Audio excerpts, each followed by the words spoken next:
Aujourd'hui, on va parler d'un truc qui nous arrive tous les jours et qui est beaucoup plus profond qu'on ne le pense. Vous savez, ce moment ultra gênant quand quelqu'un vous fixe dans le métro, on fait tous semblant d'être super absorbé par notre téléphone, alors qu'en vrai, on est juste ultra mal à l'aise. Mais attendez, pourquoi? Pourquoi le simple fait d'être observé nous met dans cet état? C'est la question que s'est posée un des plus grands philosophes du XXe siècle, Jean-Paul Sartre. Sartre, c'était un peu le rockstar de la philosophie. Lunettes épaisses, cigarette au bec, il traînait dans les cafés parisiens et réfléchissait à des questions existentielles. Et il a eu une idée de dingue, le regard des autres, ça change littéralement qui nous sommes. Imaginez la scène, vous dansez seul dans votre chambre, vous êtes totalement libre, vous vous lâchez complètement. Et là, quelqu'un ouvre la porte. Bam! En une seconde, vous n'êtes plus la même personne, vous devenez un objet observé. Et c'est exactement ce dont Sartre parle quand il analyse le regard des autres. Dans cette vidéo, on va décortiquer ensemble pourquoi ce philosophe considère que le regard des autres est si important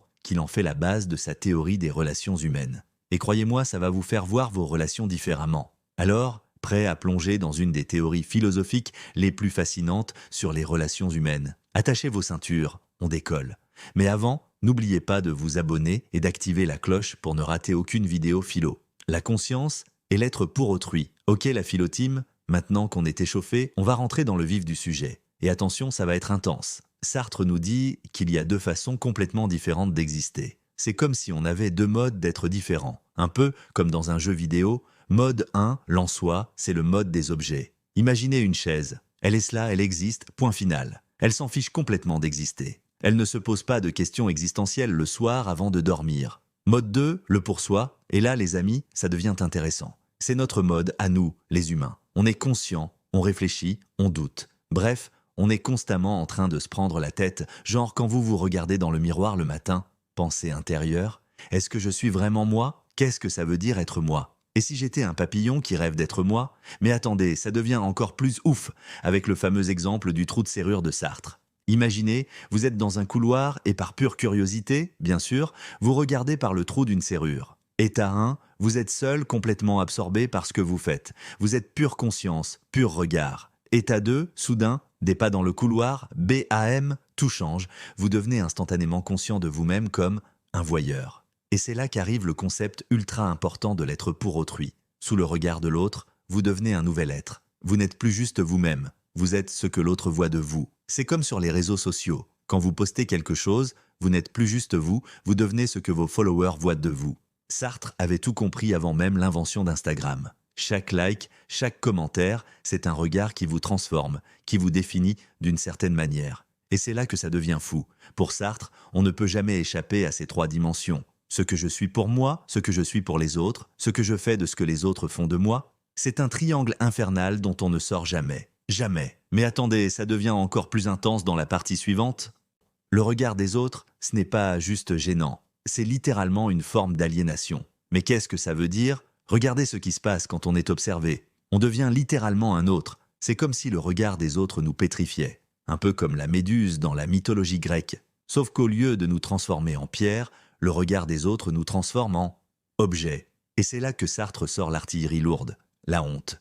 Vous savez, cette sensation horrible quand vous trébuchez en public, ce n'est pas juste de la gêne. Pour Sartre, c'est le moment où vous réalisez que vous n'êtes plus maître de ce que vous êtes. Vous êtes devenu ce que les autres voient. La personne maladroite qui vient de se casser la figure. Le regard de l'autre, c'est comme un voleur de liberté. Il vous vole votre capacité à être vous-même, à définir qui vous êtes. C'est exactement comme quand vous postez une story et que vous regardez obsessionnellement qui l'a vue. Chaque vue est un regard qui vous fige, qui vous définit d'une certaine manière. Like, commentaire, page. Chaque interaction est un regard qui vous transforme. Sartre utilise une image super forte, c'est comme si notre liberté se figeait sous le regard des autres. Imaginez de la lave en fusion qui se solidifie instantanément quand on la regarde. Prenons un exemple simple. Vous êtes en train d'écrire dans votre journal intime. Mais dès que quelqu'un regarde par-dessus votre épaule, boum, vous n'êtes plus un être libre qui s'exprime. Vous êtes devenu celui qui écrit et qui est probablement jugé pour ce qu'il écrit.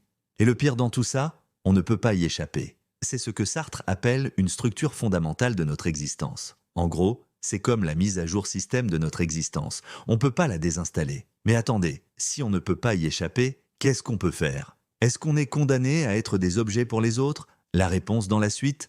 Mais d'abord, les conséquences existentielles Sartre nous balance une vérité explosive. Les relations humaines, c'est fondamentalement un conflit. Oui, vous avez bien entendu. Scène de café. Deux personnes qui se regardent intensément au-dessus de leur tasse, c'est comme un duel de western, mais version existentielle. Chacun essaie de ne pas se laisser objectiver par l'autre. Et c'est là que Sartre sort sa phrase la plus célèbre. L'enfer, c'est les autres. Mais attention, petit plot twist. Ce n'est pas que les autres sont méchants. C'est pire. C'est qu'on ne peut pas échapper à leur regard, à leur jugement, à leur façon de nous définir. Situation de groupe, imaginez une soirée entre potes. Thomas vous voit comme le marrante du groupe, Sarah comme l'intello et Kevin comme le dramatique. Alors, qui êtes-vous vraiment? Boum! Question existentielle, exclamation marque. Face à ça, Sartre identifie plusieurs stratégies qu'on utilise tous, et spoiler alerte, elles sont toutes un peu toxiques. Stratégie 1, la fuite. Vous connaissez ces gens qui gossent tout le monde? Bah voilà. Stratégie 2, la séduction, essayez de contrôler le regard de l'autre, comme vos potes qui sont obsédés par leur feed Instagram. Stratégie 3, la mauvaise foi, le boss final des stratégies. C'est quand on se ment à soi-même pour échapper à notre liberté. Et le plus dingue, c'est qu'on ne peut pas sortir de ce jeu de miroir. Chaque tentative de s'échapper nous y renvoie encore plus. Pensez à vos réseaux sociaux. Vous postez une photo pour contrôler votre image. Mais cette volonté même de contrôle montre à quel point vous êtes dépendant du regard des autres. La personne qui dit « je m'en fiche de ce qu'on pense de moi », celle qui vérifie 100 fois sa tenue avant de sortir, le mec qui fait semblant de ne pas voir ses messages. Tout ça, ce sont des stratégies pour gérer le regard des autres. Le regard d'autrui est-il une fatalité dont nous ne saurions nous émanciper? Jean-Paul Sartre nous montre que, bien que ce regard nous fixe et nous juge, il est possible de le dépasser. Ce dépassement ne consiste pas à l'éliminer, mais à en changer la nature, à transformer cette confrontation en une reconnaissance mutuelle et à faire de l'authenticité le cœur de notre liberté. Sartre nous enseigne que, dans nos rapports aux autres, nous oscillons sans cesse entre deux écueils. Réduire autrui à un objet de notre jugement ou être soi-même réduit à un objet par le regard d'autrui. Cette tension semble insurmontable. Pourtant, peut-on imaginer un espace où deux consciences se rencontreraient, non pas pour s'asservir mutuellement, mais pour se reconnaître? C'est là une des promesses de la reconnaissance mutuelle, une coexistence où autrui n'est plus un juge oppressant, mais un compagnon d'humanité. Mais cela exige un effort colossal, celui de s'affranchir de la peur du jugement pour embrasser la fragilité de la condition humaine. Face à ce défi, Sartre propose une voie exigeante mais libératrice, l'authenticité. Être authentique, c'est cesser de vivre dans le regard des autres pour choisir de vivre selon ses propres valeurs, ses propres désirs, tout en assumant le poids de cette liberté. Mais être authentique, c'est aussi reconnaître le regard des autres sans s'y soumettre. Ce n'est pas nier autrui, mais accepter sa présence sans que celle-ci ne détermine qui nous sommes. Dans ce jeu subtil entre reconnaissance et liberté, nous devenons auteurs de nous-mêmes.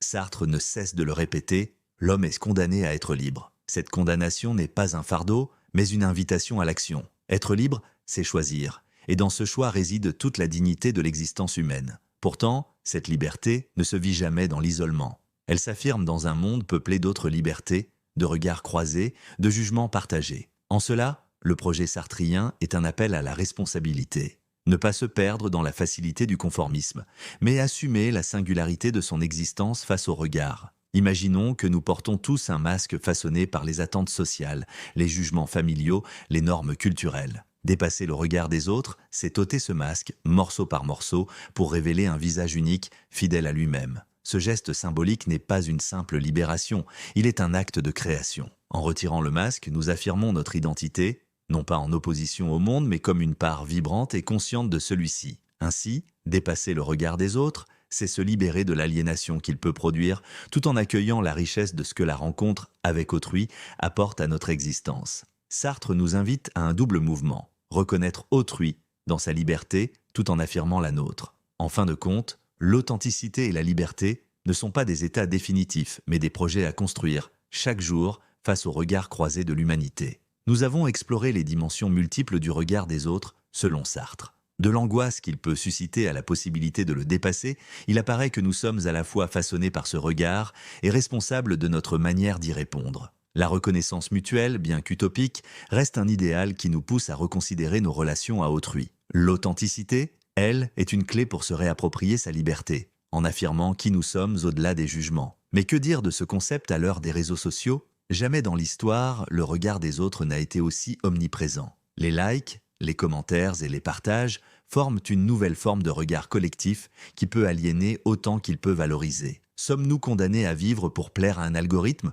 ou pouvons-nous trouver des moyens de nous affirmer authentiquement, même dans ces espaces virtuels? Et vous? Pensez-vous que l'on peut vraiment dépasser le regard des autres ou est-il une part inévitable de notre existence? Mettez votre réflexion en commentaire et partagez vos expériences. Le regard des autres vous influence-t-il? Si oui, comment faites-vous pour rester authentique?